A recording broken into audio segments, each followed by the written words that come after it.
75. On est dans la ligne Baoumine, dans la ligne 1, 2, 3, 4, 5, 6, 7, 9 lignes, 9e ligne, depuis le début. Baoumine, Merabi Abou, Hane Gourge de Aramae, Maï. Alors, il y avait à l'époque, ils mettaient autour des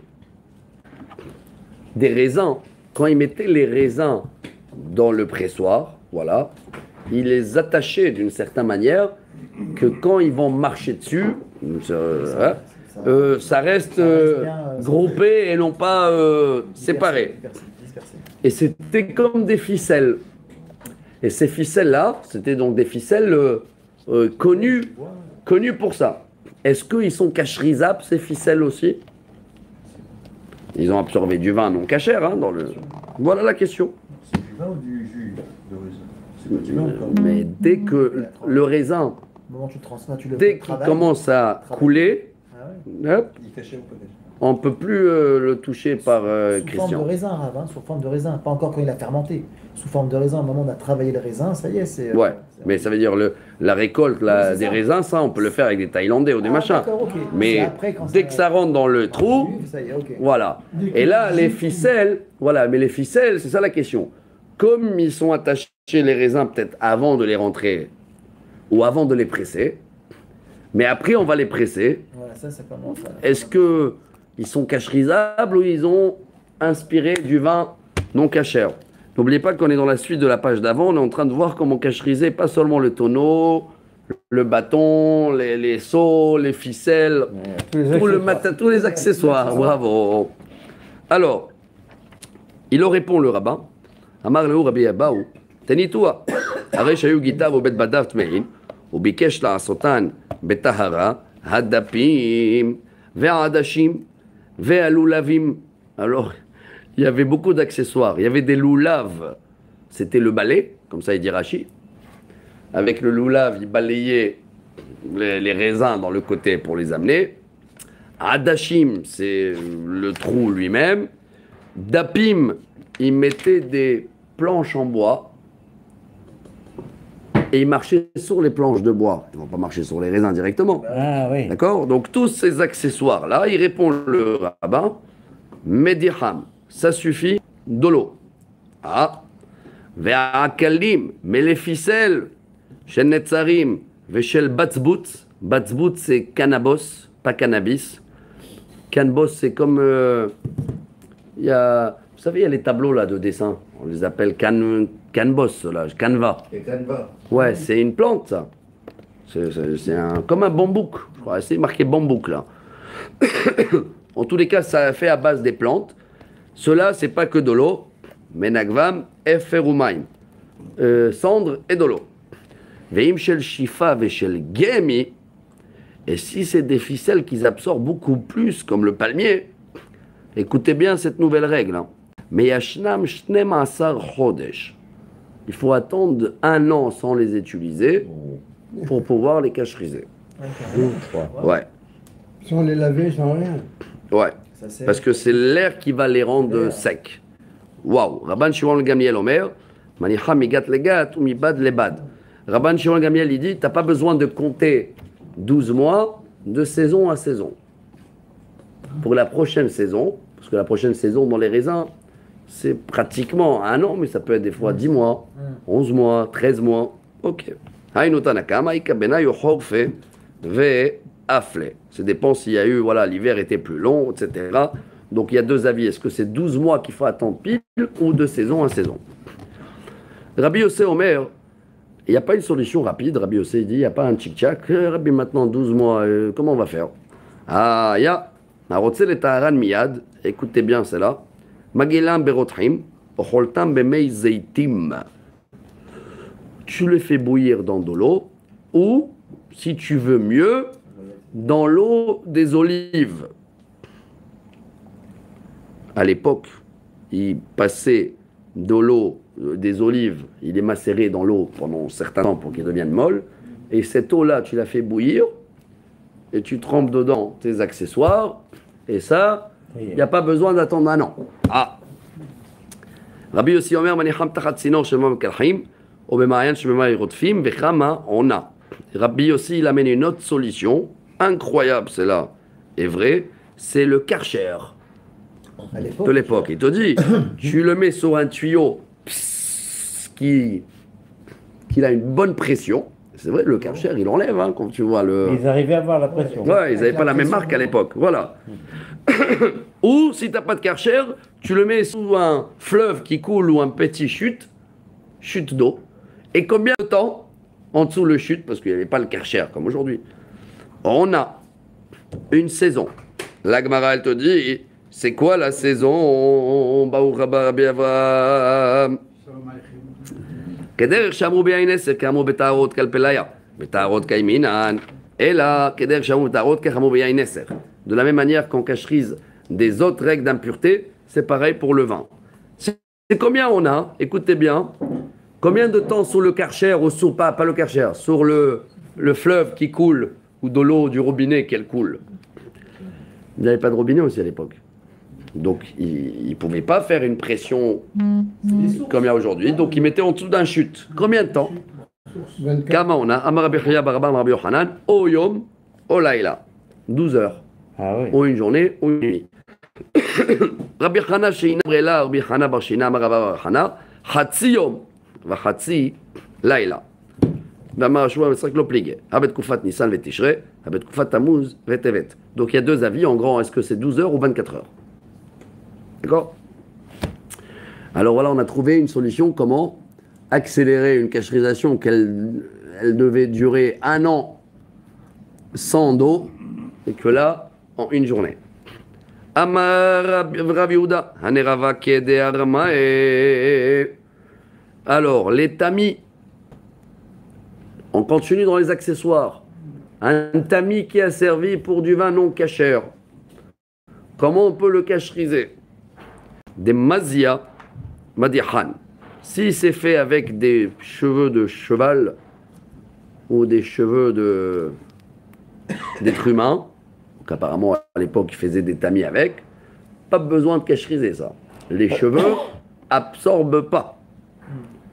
On est d'accord, hein? Bravo. Des amra, si c'est en lin ou en laine, mais nagvan. Alors là, il faut déjà les frotter. Des kitna en coton, mais yashnam, 12 mois. Beika 4, charileu. Et avant, il faut défaire les nœuds. Bon, aujourd'hui, ils sont avec quoi les tamis? À l'époque, ils étaient en soie, non?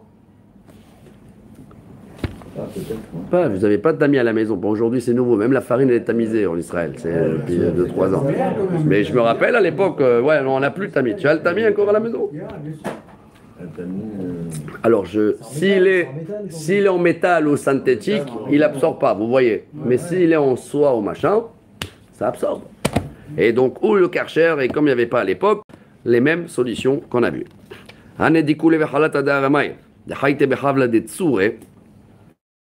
Madihan. Sinon, ils avaient un autre tamis, c'était des caisses de palmiers, là. Tu sais, ils les vendent des fois, là. En osier. Je sais pas si en osier. Moi, je sais que j'ai vu mon frère quand il fait le pressoir.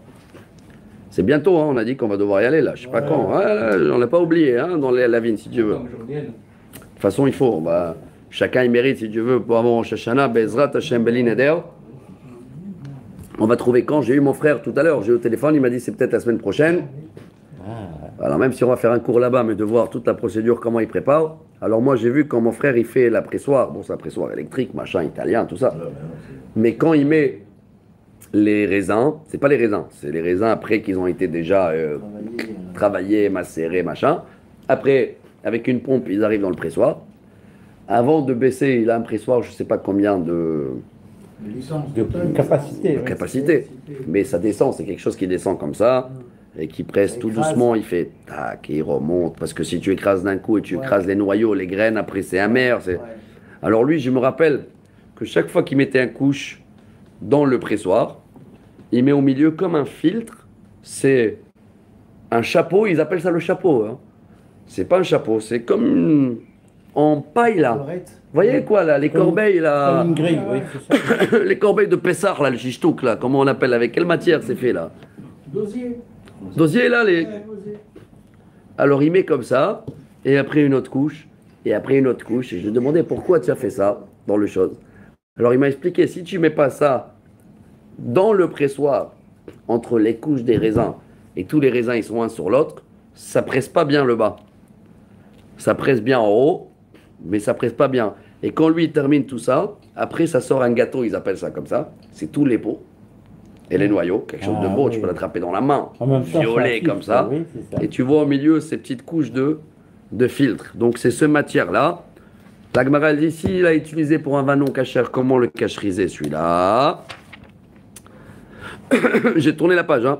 Ouais. Des tzavta, nagvan, des kitna, meyashna, nubot kidre charileu. Pareil, si c'est, 15B. ça dépend de la matière. Si c'est en coton, en laine, en machin, alors il faut les passer avec de l'eau et en plus attendre 12 mois. Bravo. Itmar, on termine le sujet. Amar et aussi tiado. La gatte. Benagar be'eshkolot. Rabbi, Rabbi Hiya, Hadamar eshkol, vekol sivatav tmeim, vekol la gatte teora. Hadamar kol la gatte kula nam mitmea. La Gemara maintenant, elle part sur un Amaharetz. Donc c'est quelqu'un qui connaît rien dans les règles de cacheroute et que apparemment à l'époque il est peut-être impur, on va se savoir, il a touché, il était au cimetière et tout. À l'époque, hein, aujourd'hui on est tous des impurs, hein, d'accord, mais à l'époque il y avait la vache rousse et tout ça. Imaginez-vous qu'il est venu, il a touché une grappe de raisin dans le trou, dans le pressoir. Qu'est-ce qu'on fait? Rabbi Hiya, deux avis. Un, il a dit ce qu'il a touché est la première couche Voilà. qui a touché ce qu'il a touché, c'est impur, il faut les enlever. Deuxième rabbin, il ne prend pas le risque. Khlet, tout est impur.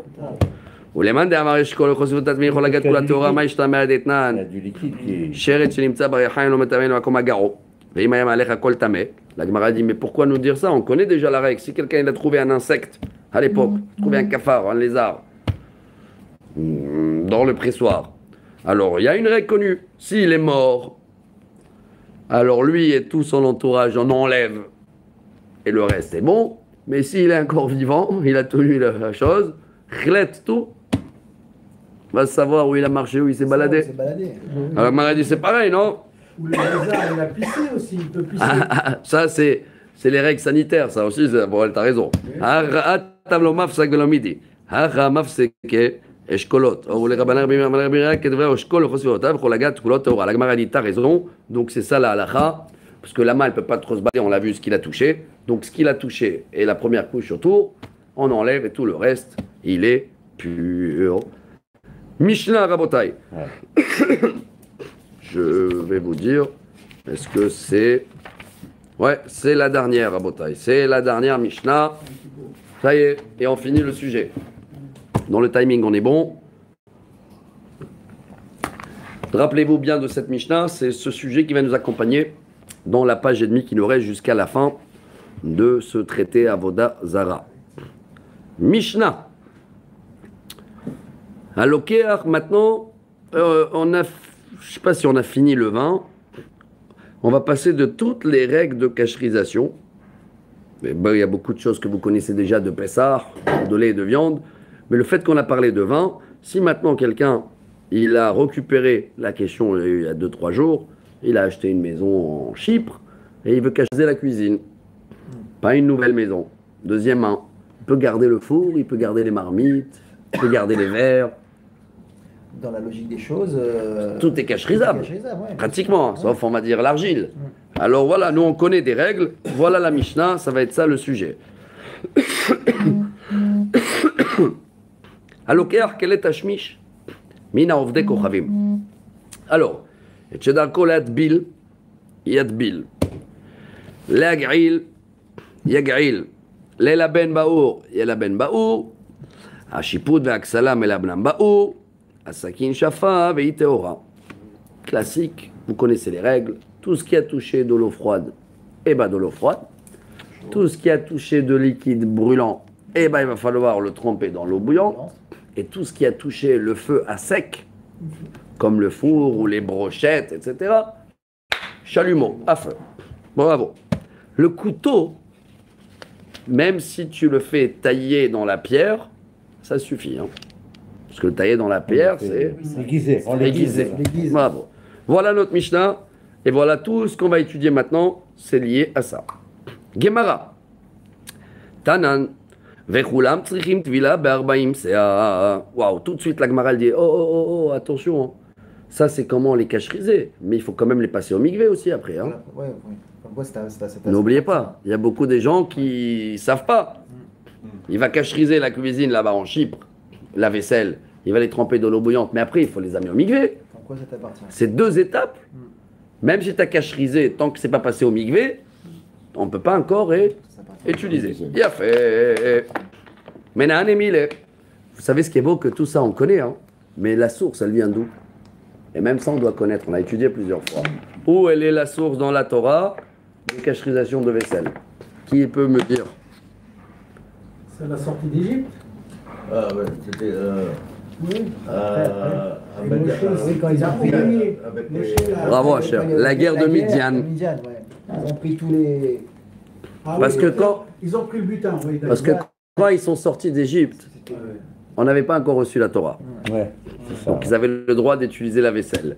C'est une des raisons pourquoi on mange du fromage à Shavuot. Parce que quand ils ont reçu les 10 commandements à la cacheroute, on ne peut plus utiliser la vaisselle. D'accord? Donc on va manger du fromage. Mais ça n'a été pas encore donné les règles de cacherisation officielles. Ça, c'était dans la guerre de Midian. La voilà.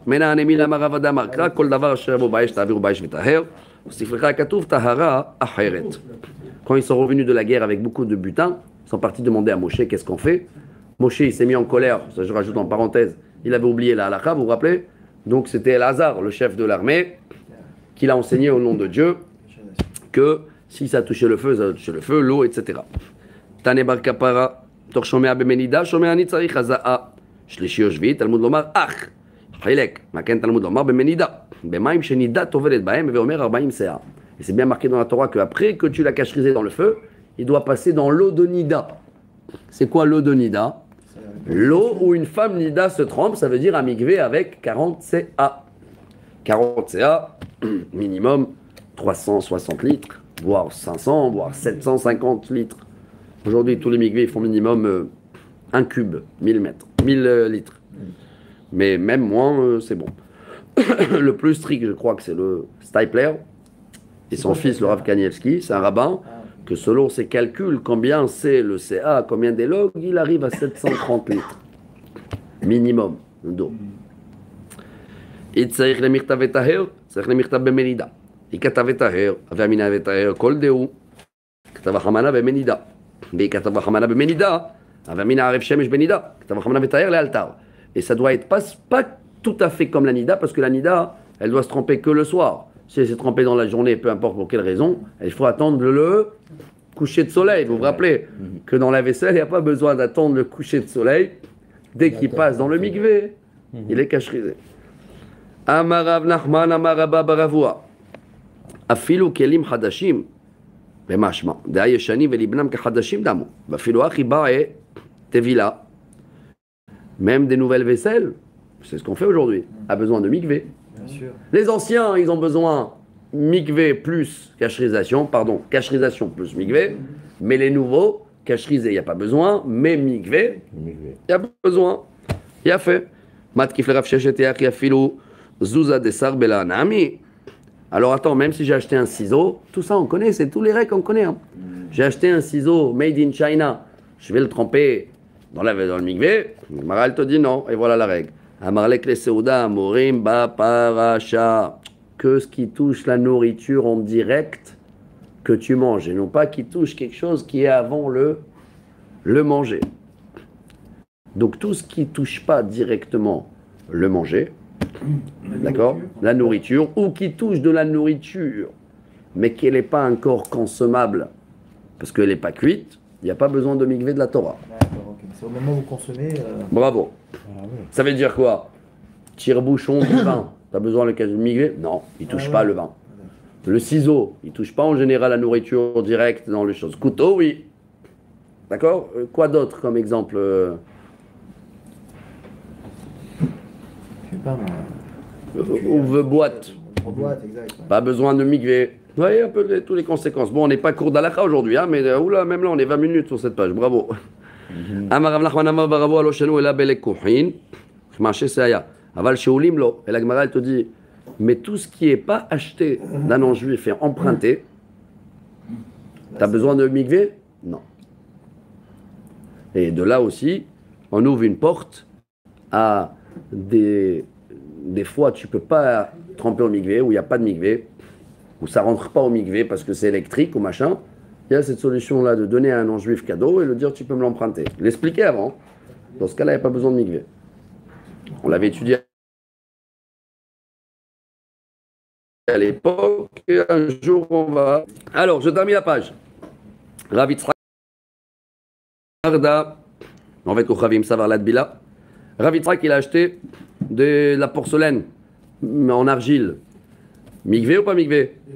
Alors, il voulait la triamale au Rabbanan Yakoshmel et dîner Farshalamil de Rabbi Yochanan, Klem Atachot, Amorim Aparasha. Il a dit non, dans la Torah, on n'a parlé que du métal. Il n'y a pas besoin de tremper l'argile. Amaravashi, ok, on continue. Anek les du verre. Tout ce qu'on, voilà, toute la source de toutes les règles. Le verre, j'ai besoin ou pas? Oui. Il y a du plomb dans le verre. Ça. Parce que comme ça peut se casser et se rassembler, c'est comme le métal. Le métal, on peut le fondre et refaire quelque chose avec. Le verre aussi. Bien fait. Kunya. Kunya, c'est l'argile recouvert avec une petite couche de verre, ou à l'époque du métal. Ce qui s'appelle le porcelaine aujourd'hui. Ça, le porcelaine, il y a une petite couche de... Verre, qu'on appelle ça? Besoin de migver ou pas? Non, comment ça s'appelle? Email. Ouais. Voilà. Vermeil. Besoin ou pas? Gmara, quand on est dans le cours de Gmara, comment on a dit on répond à Bimeir? Deux avis. Plige barava haveravania, hadama ketrilato, hadama kesofo, vilcheta kesofo. La halakha, elle est oui, mais sans bracha. Il a fait. Sans bracha, Ouais. c'est ça. Ça, il faut prendre un métal pour le faire. Ouais. Ouais, même là, il y a plein de détails. Ça dépend. Est-ce qu'il est recouvert d'émail? Ouais, émail. Est-ce qu'il est couvert d'émail des deux côtés? Ou que de l'extérieur ou de l'intérieur? Mais oui, il y a besoin. Ibaï Aléou.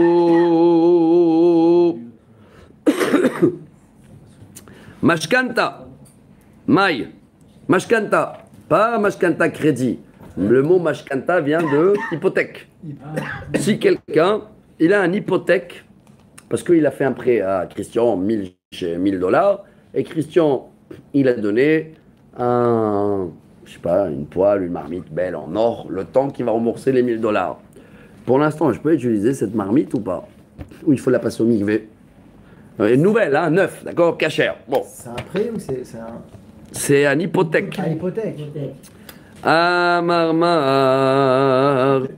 Baravashi Abba Mashkan Lov de Kohay Kasagat Belevish Tebe Velo Yadana Joukasara Mashkan Tasbine Hazel Lov de Kohay Shakoué. Alors, premier rabbin, il a dit moi, Ravashi dit je me rappelle, mon père, il avait ça, un beau verre en argent qu'il a reçu hypothèque, et il a trompé. Mais je ne sais pas pourquoi il a trompé. Alors, on n'a pas la halakha. Il a fait, et c'est vrai, hein, dans les commentaires ici, il te dit, on n'a pas la halakha d'ici du Talmud, donc, dans le doute, on trempe sans bracha. Voilà, ouais, incroyable. Dans l'hypothèque. Tanu Rabbanan. Alors, quel est Tashmish? Allez, on finit la page. On a mis un peu plus de temps, mais c'est important. Min ovde kochavim, devarim shelon nishtamesh bahem ad bilam vehem teorim. Alors, on a compris que tout ce qui est neuf, il doit passer au mikvé. Est-ce que dvarim shenishtamesh bahem al edet sonen, kosot, kitoniot, slohiot, tout ce qui est en verre, que j'ai récupéré d'un non-juif, ancien, hein? Comment je les cacherai, cela? Dans le chaud. Alors, non, le Mara dit de l'eau froide. Ça absorbe pas le verre. Ok. Ou dvarim shenishtamesh bahem al edet hamin, yorot, kumkumim, kumkumsin, hamin, mais tout ce qui est à chaud, mageilan, il faut le passer à l'eau bouillante, ou matbilan, migvé, vehem teorim. Dvarim shenishtamesh bahem al edet aour, shipudim, al binam, meteblan, vehem teorim, et tout ce qui a touché le feu, chalumeau plus migvé. Donc c'est le résumé de tout ce qu'on a vu.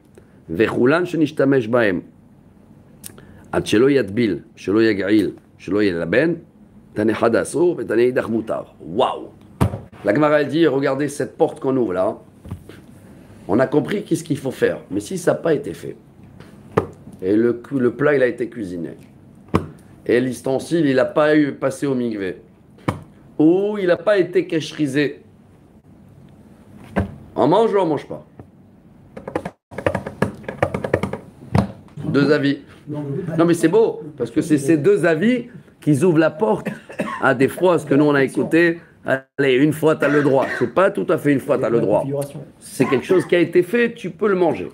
Parce que c'est le deuxième avis.